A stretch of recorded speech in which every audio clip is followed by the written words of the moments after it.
Legenda Roro Kidul tidak asing dalam masyarakat Indonesia. Banyak kisah yang diceritakan, baik dari orang terdahulu maupun para supranatural yang pernah berkomunikasi dengan sosok ini. Namun kali ini kita akan bahas legenda Nyi Roro Kidul yang berkembang di tanah Jawa Barat.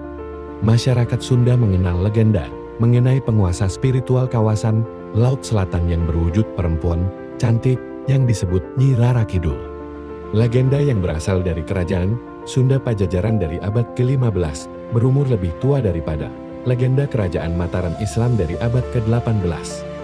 Meskipun demikian, penelitian antropologi dan kultur masyarakat Jawa dan Sunda mengarahkan bahwa legenda Ratu Laut Selatan Jawa kemungkinan berasal dari kepercayaan animistik prasejarah yang jauh lebih tua lagi, Dewi Prahindu Buddha dari Samudra Selatan. Ombak Samudra Hindia yang ganas di pantai selatan Jawa, badai serta terkadang tsunami, kemungkinan telah membangkitkan rasa hormat serta takut terhadap kekuatan alam, yang kemudian dianggap sebagai alam spiritual para dewata serta lelembut yang menghuni lautan selatan, yang dipimpin oleh ratu mereka, sesosok Biawi, yang kemudian diidentifikasikan sebagai Ratu Kidul, yang dalam beberapa literatur bahwa Ratu Kidul sendiri sebenarnya adalah pria dan disebut juga salah satu sangyang di tanah Jawa. Siapakah nama sangyang itu? Namun tidak kita ulas saat ini, kita akan coba ulas cerita mitos Dewi Kadita. Salah satu cerita rakyat Sunda menceritakan Dewi Kadita, putri cantik dari kerajaan Sunda Pajajaran, yang melarikan diri ke lautan selatan setelah diguna-guna.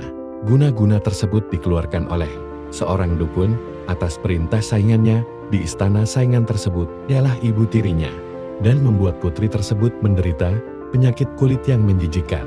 Ia mendapat bisikan gaib dari ibunya untuk melompat ke lautan yang berombak ganas. Kemudian ia menjadi sembuh serta kembali cantik.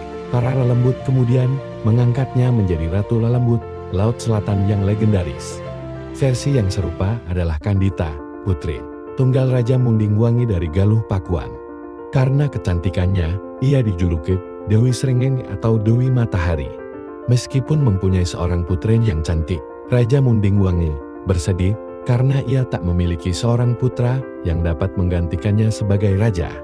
Raja kemudian menikah dengan Dewi Mutiara dan mendapatkan putra dari pernikahan tersebut. Dewi Mutiara ingin putranya dapat menjadi raja tanpa ada rintangan di kemudian hari, sehingga ia berusaha menyingkirkan Kandita. Dewi Mutiara menghadap raja dan memintanya untuk menyuruh Kandita pergi dari istana. Raja berkata bahwa ia tidak akan membiarkan siapapun yang ingin bertindak kasar pada putrinya.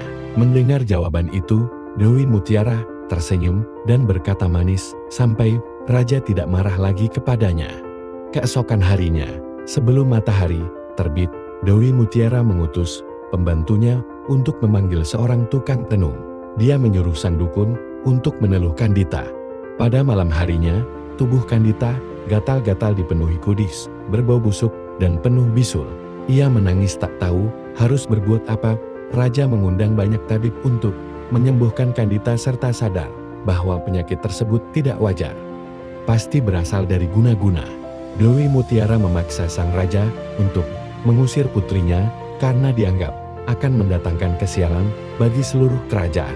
Karena sang raja tidak menginginkan putrinya menjadi gunjingan di seluruh kerajaan, ia terpaksa menyetujui usulan Dewi Mutiara untuk mengasingkan putrinya dari kerajaan. Kandita pergi berkelana sendirian tanpa tujuan dan hampir tidak dapat menangis lagi. Ia tidak dendam kepada ibu tirinya, melainkan meminta agar Sang Hyang Kersa mendampinginya dalam menanggung penderitaan. Hampir 7 hari dan 7 malam, akhirnya ia tiba di Samudra Selatan. Air samudra itu bersih dan jernih, tidak seperti samudra lain yang berwarna biru atau hijau. Tiba-tiba ia mendengar suara gaib yang menyuruhnya terjun ke dalam laut selatan. Ia melompat dan berenang. Air Samudra Selatan melenyapkan bisulnya tanpa meninggalkan bekas, malah membuatnya semakin cantik. Ia memiliki kuasa atas Samudra Selatan dan menjadi seorang dewi yang disebut Nyi Roro Kidul yang hidup abadi. Legenda ini pun pernah diangkat menjadi film layar lebar. Berikut film lengkap dengan judul Nyai Roro Kidul. Demikian para pecinta cerita misteri, Semoga dapat menambah wawasan kita semua. Ikuti terus cerita misteri ataupun legenda dan mitos yang beredar di tanah air. Tetap di Cerita Misteri.